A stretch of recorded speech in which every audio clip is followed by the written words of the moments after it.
Hello friends, মিঠুর পাকশালায় আপনাদের সবাইকে স্বাগত। আজ আমি আটা, ময়দা, সুজি ছাড়াই ভীষণই টেস্টি একটা রেসিপি আপনাদের সাথে শেয়ার করছি।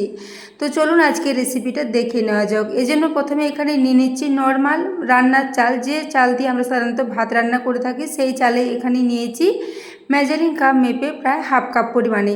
চালটাকে একটু জল দিয়ে খুব ভালো করে ভিজিয়ে রাখবো। তো চালটাকে মোটামুটি 2 ঘন্টা মতো ভিজিয়ে রাখলে হবে, তবে হাতে যদি সময় কম থাকে 1 ঘন্টা মতো ভিজিয়ে রাখলেও হবে। তো দেখুন চালটা খুব ভালো করে ভিজিয়ে ঢাকা দিয়ে এটাকে এখন রেখে দিচ্ছি প্রায় 2 ঘন্টার জন্য। এদিকে আমি আবারও কিছু প্রিপারেশন করে নেব। তো সেই জন্য এখানে নিয়ে নিচ্ছি একটা পাত্র, তাতে নিয়ে নিচ্ছি 2 টেবিল চামচ পরিমাণে এখানে কাস্টার্ড। তো কাস্টার্ডের গুঁড়োটাকে এইভাবে একটু নিয়ে জল দিয়ে মিশিয়ে নেব। তো এখানে প্রায় 5 চামচ মতো একটু জল দিয়ে দিয়েছি। জলের সাথে কাস্টার্ডের পাউডারটা খুব ভালো করে মিশিয়ে নেব। এইভাবে এটাকে মিশিয়ে নিয়ে সাইডে এখন রেখে দিচ্ছি। তো এখানে আমাদের আজকে রেসিপির জন্য 2 চামচ মতো কাস্টার্ডের প্রয়োজন হবে। তো সেজন্য কাস্টার্ডটাকে আগে জলের সাথে খুব ভালো করে মিশিয়ে এটাকে রেডি করে নিলাম।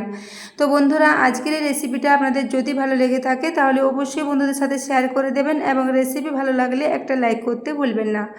ওটাকে সাইডে রেখে দিয়ে এখন গ্যাসে একটা ফ্রাই প্যান বসিয়ে দিচ্ছি, তাতে সামান্য জল দিয়ে দিলাম। এরপর এখানে দিয়ে দিচ্ছি 2 কাপ পরিমাণে দুধ।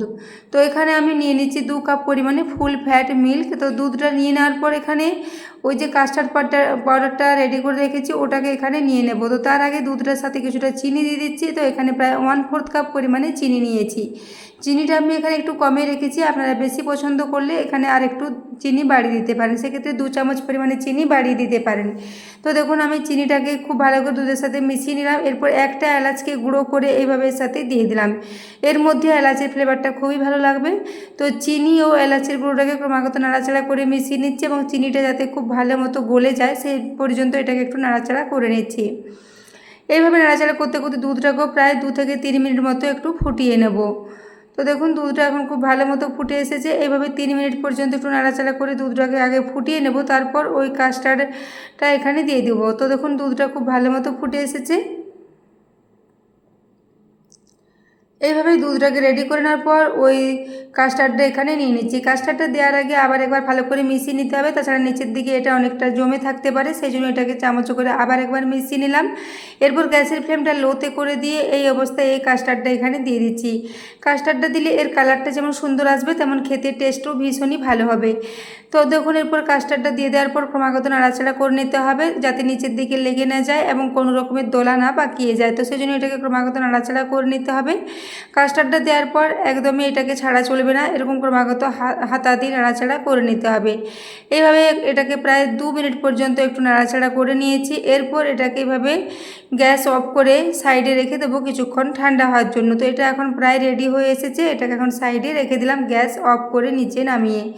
তো দেখুন এটা এইভাবে রেখে দেওয়ার পর এদিকে যে চালটা ভিজিয়ে রেখেছিলাম সেটা এখন 2 ঘন্টা হয়ে গেছে। চালটাকে দেখে দিচ্ছি, চালটা দেখুন ভিজে অনেকটাই ফুলে গেছে। এরপর জলটা ঝরিয়ে চালটাকে নিয়ে নেব, জল সমেত চালটা নেব না। তো দেখুন জলটাকে ঝরিয়ে এভাবে চামচে করে নিয়ে নিচ্ছি চালটা। তো এইভাবে পুরো চালটা নিয়ে নিচ্ছি। তারপর এখানে দিয়ে দিচ্ছি প্রায় 1/4 কাপ পরিমাণে টক দই।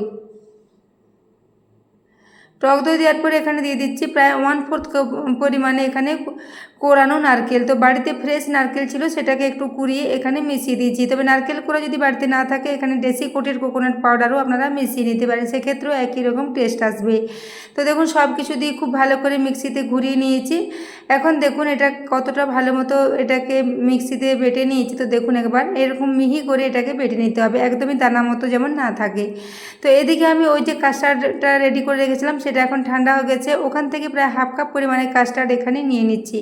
বাকিটা এখন রেখে দিচ্ছি, এটা আমি লাস্টে ব্যবহার করব। তো এটাকে এখন সাইডে রেখে দিলাম। এরপর বাকি যে কাস্টার্ডটা নিয়েছি তার সাথে এই পুরো পেস্টটা এখানে দিয়ে দিচ্ছি। পেস্টটা দেওয়ার পর এর সাথে খুব ভালো করে মিশিয়ে নেব, যেহেতু এর সাথে চিনি, এলাচের গুঁড়ো, কাস্টার্ড পাউডার দেওয়া আছে, সেজন্য এর মধ্যে ফ্লেভারটা খুব ভালো মতো চলে আসবে। সেজন্য এখানে এই পুরো পেস্টটাকে এই কাস্টার্ডের মধ্যে দিয়ে খুব ভালো করে এটাকে মিশিয়ে নিতে হবে। তো বন্ধুরা, আজকের রেসিপিটা আপনারা যে কোনো ওকেশনে এটাকে তৈরি করতে পারেন। এটা খুবই টেস্টি একটা মিষ্টির রেসিপি রেডি করেছি। এটাকে যে কোনো উপলক্ষে আপনারা বাড়িতে ট্রাই করতে পারেন, খেতে কিন্তু ভীষণই টেস্টি। এমনিতেও এটাকে আপনারা বিকেলের দিকে টিফিন বাড়িতে যেভাবে রেডি করেন সেরকম সময় এটাকে রেডি করতে পারেন। বাচ্চা থেকে বড় এটা ভীষণই পছন্দ করবে। এটাকে ফ্রিজে রেখে আপনারা ঠান্ডা ঠান্ডা সার্ভ করতে পারেন, খেতে দুর্দান্ত লাগবে। তো বন্ধুরা, আজকের এই রেসিপিটা আপনাদের কেমন লেগেছে কমেন্টে জানাতে ভুলবেন না, এবং রেসিপি ভালো লেগে থাকলে অবশ্যই একটু বন্ধুদের সাথে শেয়ার করে দেবেন। তো দেখুন, আমি এটা ক্রমাগত নাড়াচাড়া করে এই কাস্টার্ডের সাথে পুরো পেস্টটাকে মিশিয়ে নিচ্ছি। এইভাবে এটাকে খুব ভালো করে মিশিয়ে নিলাম। তো দেখতেই পাচ্ছেন খুব ভালো মতো একটা ব্যাটার রেডি হয়ে গেছে। খুব বেশি ঘনও হয়নি, আবার খুব বেশি পাতলাও হয়নি, এরকম মিডিয়াম মতো একটা ব্যাটার এখানে রেডি করে নিতে হবে। এরপর এখানে দিয়ে দিচ্ছি প্রায় 1/4 টিস্পুন পরিমাণে বেকিং সোডা। বেকিং সোডাটা দেওয়ার পর এখানে 2 চা চামচ পরিমাণে লিকুইড দুধ দিয়ে দিলাম।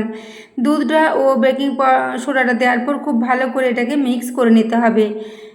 তো দেখুন, ব্যাটারটার কনসিস্টেন্সিটা দেখেই বুঝতে পারছেন, এরকম বেশ একটা মিডিয়াম মতো ব্যাটার রেডি করতে। ব্যাটারটা কিন্তু একদমই বেশি পাতলা করলে হবে না, এরকম একটা বেশি মিডিয়াম ব্যাটার রেডি করতে হবে। তো ব্যাটারের কনসিস্টেন্সিটা দেখেই বুঝতে পারছেন, এইরকম একটা ব্যাটার রেডি করে নিয়েছি। এদিকে একটা বাটার পেপারে কিছুটা তেল মাখিয়ে আমি আগে থেকে একটা কেক টিনকে রেডি করে রেখেছিলাম। এখানে ভিডিওটা খুব বেশি বড় হয়ে যাবে বলে সেটা দেখানো হয়নি।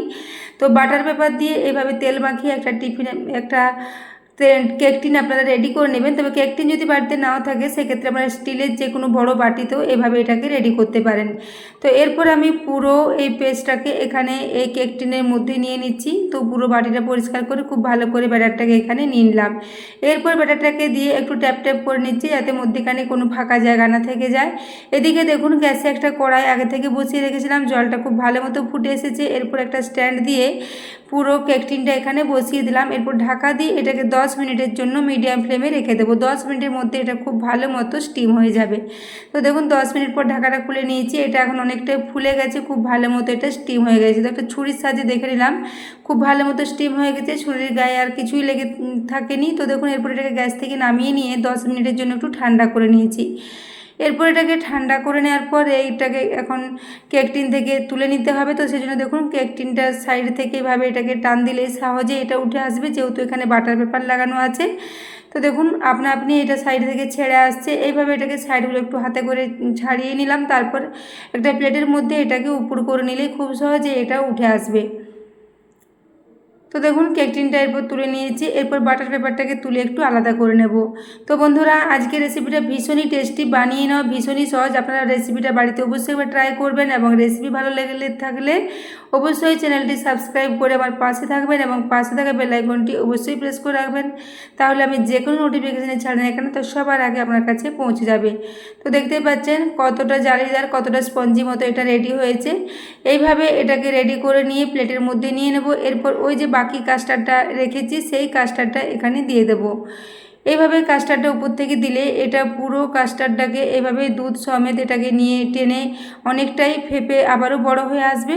তো দেখুন, এভাবে এটাকে দিয়ে দিচ্ছি। ভীষণ টেস্টি মতো রেসিপিটা রেডি হয়েছিল বন্ধুরা। আজকে রেসিপিটা বাড়িতে অবশ্যই ট্রাই করবেন, এবং ট্রাই করলে রেসিপি কেমন লেগেছে কমেন্টে জানাতে ভুলবেন না। এরপর হাতার সাহায্যে প্রায় 3 থেকে 4 হাতা পরিমাণে এখানে ব্যাটারটা দিয়ে দেব। এইভাবে ব্যাটারটা দেওয়ার সঙ্গে সঙ্গে এটা অনেকটাই টেনে নেবে, যেহেতু এটা অনেকটাই স্পঞ্জি আছে। তো পুরো এখানে এই কাস্টার্ডটা টেনে এটা অনেকটাই নরম হয়ে যাবে, এবং এটা অনেকটাই মিষ্টির মতোই মনে হবে। এটাকে আমি তো রসমালাই নাম দিয়েছি, আপনারা যা খুশি নামে এটাকে দিতে পারেন। তো দেখুন, এরপর আমি হাতার সাহায্যে খুব ভালো করে চারিদিকে এটাকে একটু ছড়িয়ে নিচ্ছি, যাতে সব জায়গায় খুব ভালো মতো এই কাস্টার্ডটা চলে যায়। তো কাস্টার্ড দেওয়ার জন্য এর ফ্লেভারটা ভীষণই ভালো হয়েছিল। তো দেখুন, এরপর আমি এটাকে এইভাবে ছড়িয়ে নিচ্ছি। তবে কাস্টার্ড পাউডার যদি বাড়িতে না থাকে, আপনারা শুধুমাত্র দুধটাকে একটু ঘন করে এইভাবে এর উপর ছড়িয়ে দিলে এর টেস্টটাও ভীষণই ভালো হবে।